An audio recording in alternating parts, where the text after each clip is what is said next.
শাক কত করে ভাই? মূলা শাক 10 টাকা রে ভাই। 10 টাকারই মূলা শাক, কম রাখা যায় না ভাই? না কম না ভাই। আচ্ছা ভাই, এটা কত করে ভাই? এটা 15 টাকা। কম রাখা যায় না ভাই? না কম না ভাই। একটু কলমি শাক, আর কলমি শাক ভাই মাশাআল্লাহ কত সুন্দর, আপনার চেহারা মতো 20 টাকা রে ভাই। আমি কিন্তু সব নিব, হ্যাঁ। আমি যার জন্য একটু আপনি একটু ভাই দেখতেছি, আপনি একটু কমে একটু না নিলে আমার একটু ভালো হয় ভাই।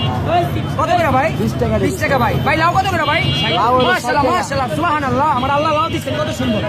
গাইস 14 নম্বর আসলে মানে গাইস এই সেনাবাহিনী কোয়ার্টারের সাথে যে আমাদের ছোটখাটো গরিবদের বাজার বসে গাইস, মানে বলার বাইরে অস্তাম। এখন কথা হচ্ছে গাইস, কাউরে ভালোবাসা দিতে পারলে কমে নেওয়া যায়, আর না দিতে পারলে তার ভিতর দুর্পুর করে যেভাবে নেওয়া যায়। গাইস কথা হচ্ছে, আমি এই যে ভাইয়ের সাথে সবই কেনার ইচ্ছা আছে যদি দামে মনে গাইস। এখন পয়সা কত করে? পয়সা 40 টাকা। একটু কম নেওয়া যায় না? আমি সবই নিব, একটু কম দেওয়া যায়? দেওয়া যাবে? দেওয়া যায় না? একটু তাকান ভাই, একটু তাকান, তাকান। এখন তোমার মুভি করো, হ্যাঁ কথা বলো ভাই। একটু কমে দেওয়া যায় না ভাই? কম নাই ভাই। ভাই একটু চেষ্টা করেন, এত সুন্দর মিষ্টি চাই একটু দেন ভাই, দিবেন না ভাই?